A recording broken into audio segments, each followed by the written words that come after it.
Assalamualaikum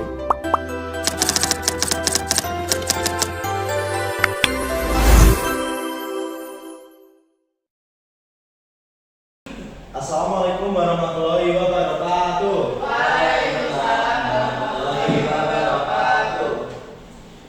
Good morning everyone. Good morning, sir. How are you today? I'm fine, thank you. And you?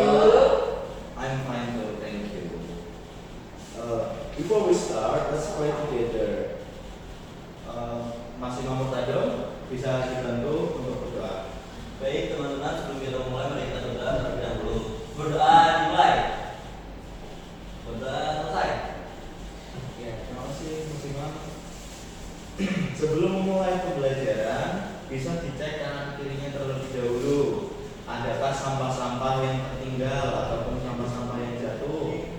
Ada atau tidak?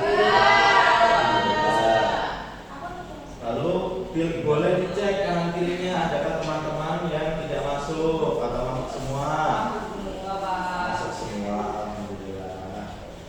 Nah, pada pembelajaran hari ini kita akan mempelajari tentang kemana air mengalir.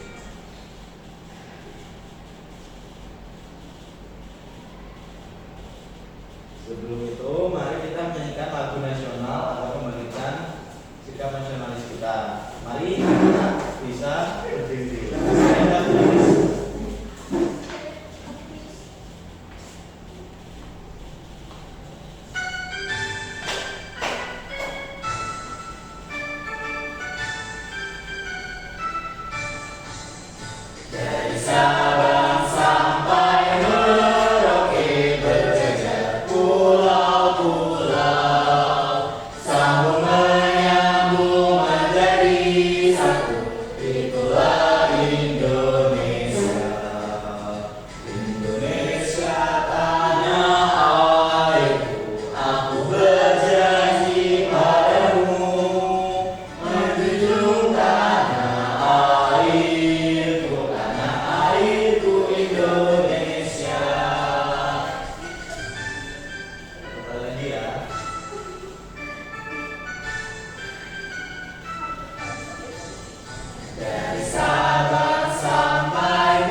Where does the water we use every day come from?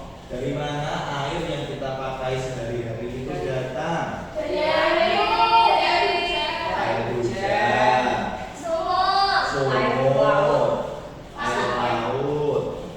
Ada lagi satu lagi dari sumber mata air yang ada di gunung. Ya. And where does it go? Kemana perginya air tersebut? Turun ke bawah ke hilir, lalu paling terakhir ke laut. Iya benar. Jadi tujuan pembelajaran kita pada kali ini yaitu peserta didik dapat menjelaskan arah aliran air dari tempat tinggi ke tempat rendah. Lalu yang kedua, peserta didik mampu menganalisis hubungan bentuk permukaan bumi dan arah aliran air. Ketiga, peserta didik dapat membahas membuat diagram arah aliran air dari tempat tinggi ke tempat rendah pada lembaga kerja yang tersedia tanpa melakukan pengamatan langsung dengan benar.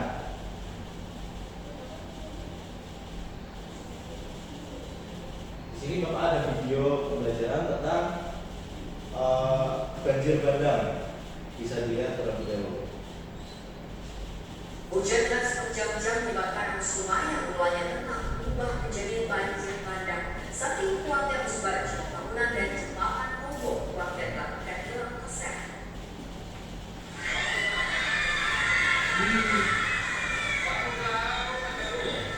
Warga merekam detik-detik ambruknya bangunan rumah di Kota Bima.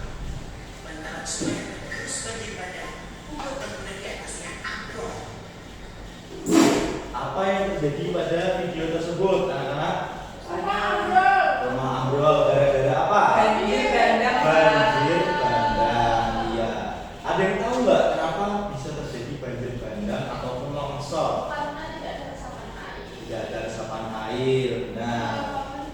Pohon-pohon ditebang, benar. Lalu ada satu lagi penyebabnya, yaitu Terlalu banyak volume air. terlalu banyak volume air. Benar, itu bisa karena air itu mengalir dari tempat yang Tinggi ke rendah. tinggi ke rendah. Benar. Kelurahan Lakri menjadi salah satu wilayah yang paling parah terdampak. Selain melumpuhkan rumah, banjir juga menyeret seorang kakek berusia 70 tahun. Lansia itu Nah, kira-kira dari sini apa yang kita ambil pembelajaran dari adanya aliran air ini? Jangan membuang sampah sembarangan. Benar. Itu merupakan salah satu penyebab terjadinya banjir dan longsor. Nah, ada lagi Penebangan liar. penebangan liar. Benar. Itu hal yang baik atau buruk? Oh iya, benar sekali.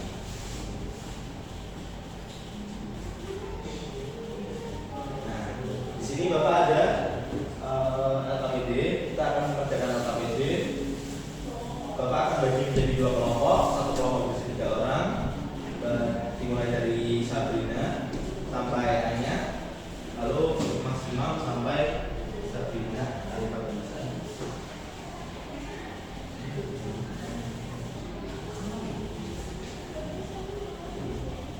Boleh dikerjakan, waktunya 5 menit cukup.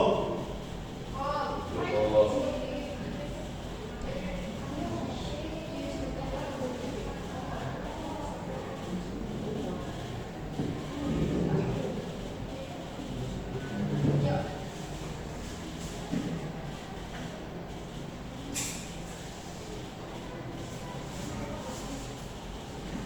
Dikerjakan dengan baik ya anak-anak.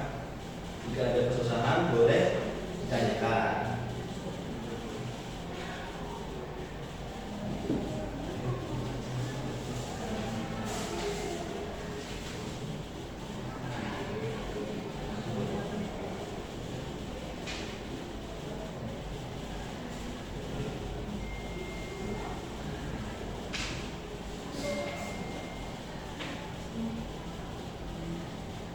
Adakah kesusahan?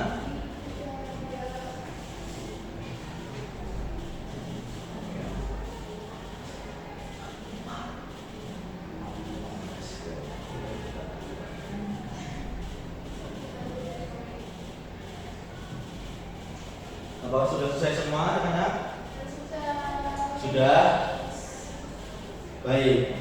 Untuk kelompok 1, kelompoknya Mas Imam Murtado, boleh dipresentasikan untuk yang aliran airnya. Boleh dibacakan. Baik. Yang pertama dari gunung, lalu turun ke lereng, lalu turun ke sungai kecil, terus ke sungai besar, terus ke muara dan terakhir ke laut. Jadi air laut. Apakah sama kelompok 2? Sama. Kita beri tepuk the best ya.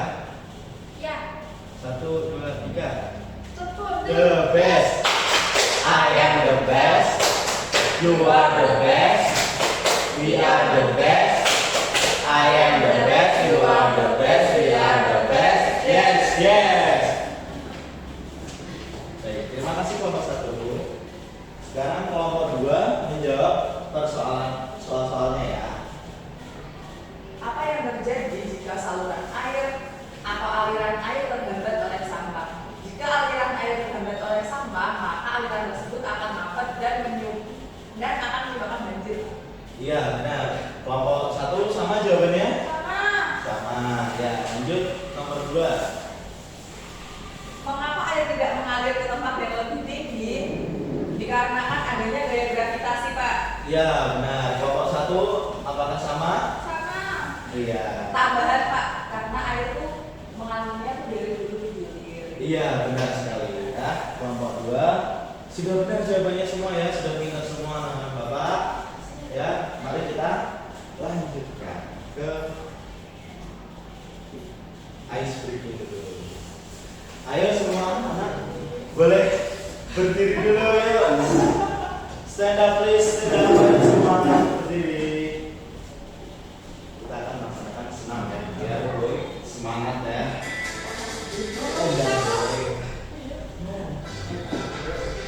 Bisa diikutin ya.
Sudah semangat? Ya.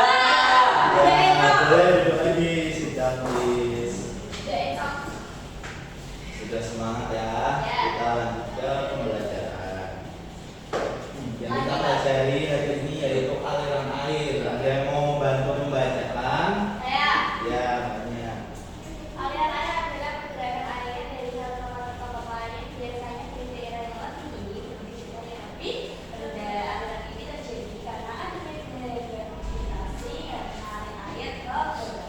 Ya, benar. Seperti tadi ya yang dijawab oleh Mbak Sabina, air itu mengalir dari tempat yang lebih tinggi ke tempat yang lebih rendah. Lalu kenapa adanya air itu ke bawah? Karena adanya gaya Gravitasi. Konsep utama aliran air. Ya, water flows from higher to lower elevation. Jadi ya, air itu mengalir dari tempat tinggi ke tempat rendah. Water always flows toward lower elevation. This happens because of the force gravity. Itu semua terjadi karena adanya gaya gravitasi. Which pulls the water downward, yang membuat air itu jatuh ke bawah. Contohnya, examples yaitu rainwater flows from the roof to the ground. Jadi air hujan yang turun ke atap lalu turun ke bawah. Lalu water on slope flows toward the river below. Air yang keluar dari mata air pegunungan turun ke lereng lalu masuk ke sungai. Selanjutnya, bentuk permukaan bumi menentukan arah aliran air. Permukaan bumi tidak rata. Ada bagian tinggi seperti gunung dan bukit, serta bagian rendah seperti dataran dan lembah. Air mengalir mengikuti bentuk tersebut sehingga dari gunung air mengalir ke lereng, dari lereng air mengalir ke sungai kecil, bersatu menjadi sungai besar dan berakhir di laut. Yang ketiga, water takes the easiest path. Air itu mengambil jalan yang paling gampang. Water will flow through an unobstructed path. If there is an obstacle, water will find another way. Air itu selalu mencari tempat yang gampang untuk dilewati. Jika ada tantangan ataupun yang mengganggu jalannya, air akan mencari tempat lain untuk lewat. Contohnya, contoh gangguan yang mengganggu aliran air apa saja? Sampah. Crash itu apa? Sampah. Lalu yang kedua ada dirt atau rock. Apa itu? Tanah atau Batu. Ya. Lalu yang ketiga, this matrix. Apa itu? daun atau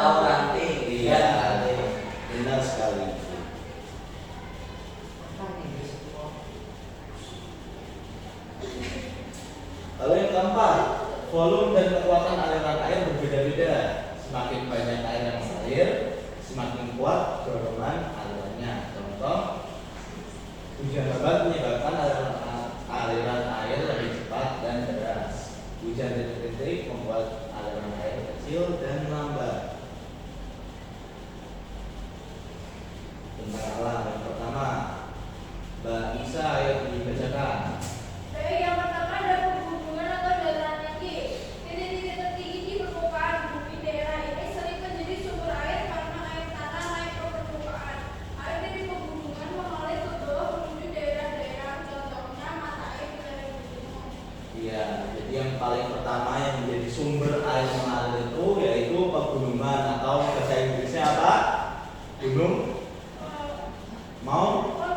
Mountains, ya, benar sekali. Yang kedua, Mbak Stevi ya dibaca. Lereng merupakan bagian tanah yang miring dan tempat tinggi menuju tempat rendah di lereng. Air mengalir lebih cepat karena kemiringan tanah, contoh air hujan yang mengalir pada bukit dan jalan menurun. Iya, benar. Lereng itu setelah pegunungan tadi, air akan menuju ke lereng-lereng gunung. Lereng itu bisa disebut dalam bahasa Inggrisnya itu slope, S-L-O-P-E, seperti ini tulisannya ya.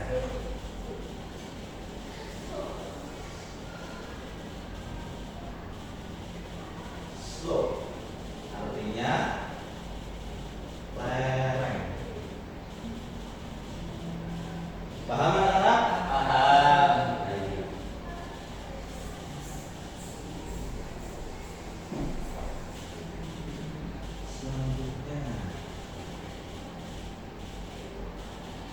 Selanjutnya yang ketiga ada sungai kecil atau anak sungai. Setelah mengalir dari lereng, air tersebut terkumpul dan mengalir ke sungai kecil. Sungai kecil ini pada akhirnya bergabung membentuk sungai besar. Yang keempat, sungai besar. Mas Tado boleh dibacakan. Bentang alam, sungai Sungai besar merupakan kumpulan aliran dari banyak anak sungai. Sungai besar memiliki arus lebih kuat dan mengalir menuju daratan rendah. Contoh, Bengawan Solo. Sungai Berantas. Kalian tahu nggak Bengawan Solo di mana? Solo. Kenapa Bengawan Solo bisa disebut sebagai sungai besar? Karena alirannya Deras. Deras dan melewati Deras. banyak kabupaten. Melewati banyak kabupaten, benar. Jadi sungai Bengawan Solo itu menjadi tempat berkumpulnya sungai-sungai kecil yang ada di sekitaran sungai tersebut. Lalu yang kelima itu ada muara. Mbaknya ini dibaca. muara dari di mana sebuah sungai besar bermuara ke laut. Di muara sungai harus mulai melambat sebelum memasuki laut. Iya, benar. Muara ini adalah titik di mana sungai besar bermuara ke laut. Di muara sungai harus mulai melambat sebelum masuk ke laut. Yang terakhir, 6 itu laut. Tujuan akhir aliran air di permukaan bumi. Semua aliran sungai itu akhirnya kembali ke laut. Nah, nanti setelah ke laut ini, apa yang terjadi lagi? Untuk awan. Bentuk awan karena adanya proses menguap. Ya.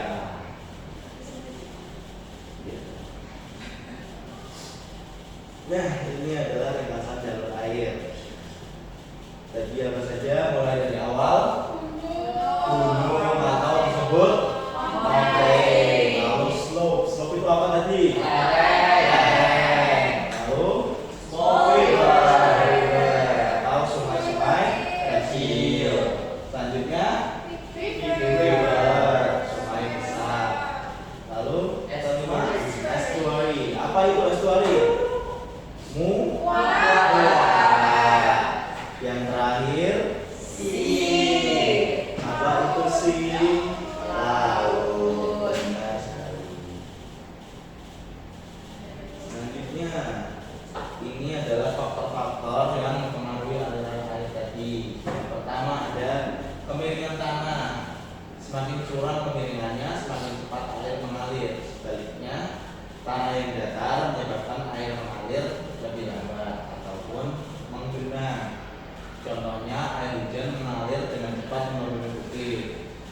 api mengalir lambat saat melintasi ladang yang datar. Lalu yang kedua, bentuk permukaan tanah. Bentuk gunung, lembah, dataran rendah, atau sungai menunjukkan jalur aliran air. Air selalu mengikuti jalur tertentu. Yang ketiga, volume air. Semakin banyak air yang mengalir, semakin besar kekuatan alirannya. Hujan lebat menyebabkan air mengalir lebih cepat. Nah, ini sedikit dari Bapak kenapa air itu mengalir dari atas ke bawah dan juga hambatan-hambatannya ya.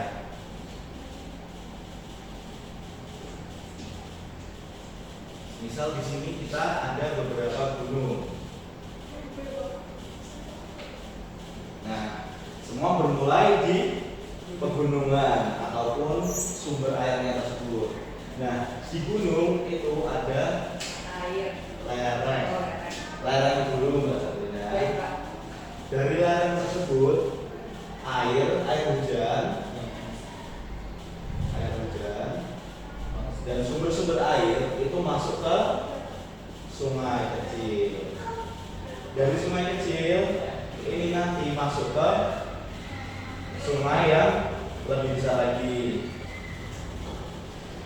Nah, setelah semua sungai ini terkumpul, itu akan sampai ke ujungnya sungai besar Muara. Setelah sampai Muara, habislah air ke laut. Seperti itu. Hambatan-hambatannya, misal sampah, batu. Di sungai itu kan banyak ya sekarang sampah-sampah masyarakat yang membuang sampah ke sungai.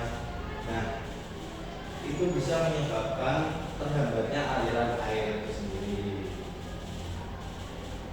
Misalnya sampah, nah aliran airnya pasti terhambat.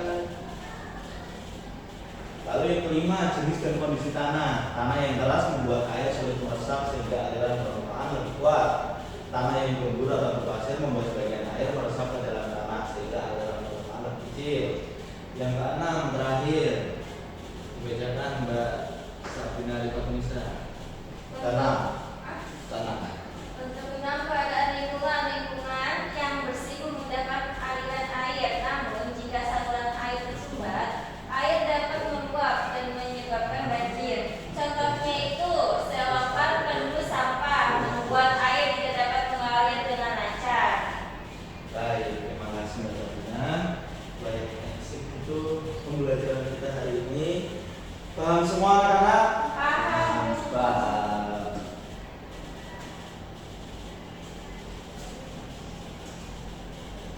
Nah, di sini ada kuis untuk menguji apakah benar-benar paham nih murid-murid Bapak ya. Kita jawab bersama-sama saja. Ada yang mau menjawab dulu? Mbak Sabrina, nomor berapa? 1, Pak. Nomor 1. Mengapa air dapat mengalir turun dari pegunungan? B. Karena daya gravitasi. Apakah benar B? Benar. Lalu selanjutnya siapa? Stefi. Nomor 3. Nomor 3.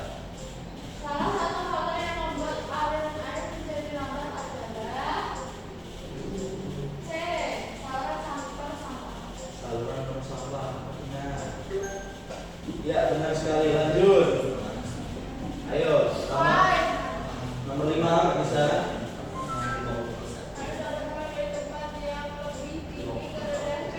B. Iya, benar sekali. Ayo masih 2 lagi yang belum menjawab. Ya, nomor 2 tambah 2.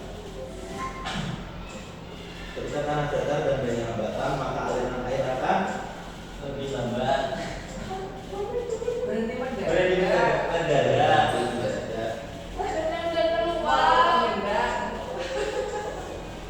Salah ya Mas Ayo. Diperhatikan lagi jawabannya ya. Nomor 4. Terakhir. Ayo banyak. Nomor 4. Aliran air dari gunung biasanya akan bersumber. Urutannya tadi. Ya, habis waktunya. Sudah selesai. Baik. Mari kita mengerjakan soal evaluasi ya. Nah, dikerjakan secara mandiri ya.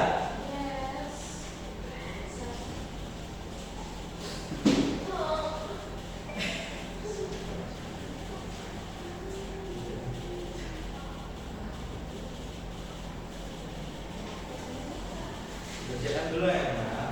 Iya, Bu. Waktunya 5 menit cukup. Ya, dikerjakan sendiri ya. Iya. Pak, ini nomor 3 susah banget. Nomor 3 susah. Iya. Tidak boleh nomor 3. Iya. Masa ya? Boleh nambah ya. Iya, Pak. Dikerjakan dulu sendiri. Masa baru saya itu? Kalau tadi Astagfirullah. Sudah. Sudah. Bisa saat ini satu. Bisa? Sudah ya. Sudah kumpulkan.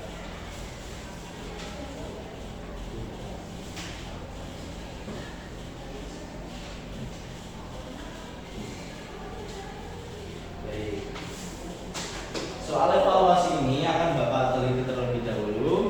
Jika anak murid Bapak ada yang nilainya di bawah nilai KKTP, akan menjalankan remedial ya minggu depan. Jika sudah memenuhi nilai KKTP, maka tidak perlu mengerjakan soal remedial tadi.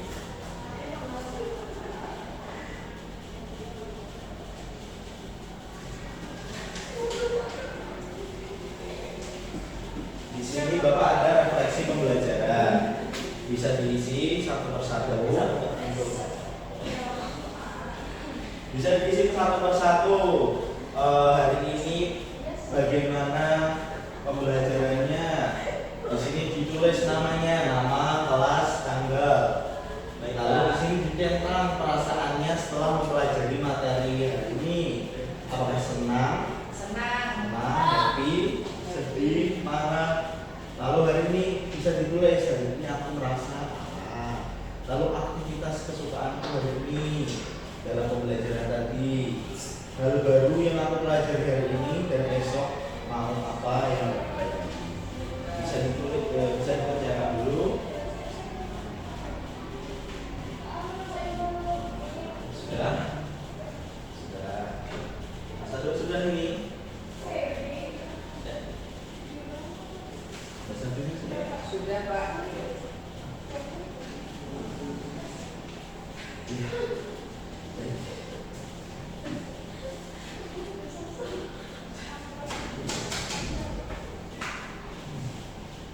Dari pembelajaran hari ini kita cukupkan. Apa saja yang kita pelajari hari ini tadi? Ada apa saja? Yang pertama, ada arah aliran air. Lalu alur aliran air itu apa saja? Dari mana? Air hujan. Lalu lereng ke sungai kecil, Sungai besar, laut. Lalu apa saja tadi yang membuat aliran air itu terhambat atau terganggu? Batu, daun, ranting, ya. Hafal semua ya, hafal semua. Baik.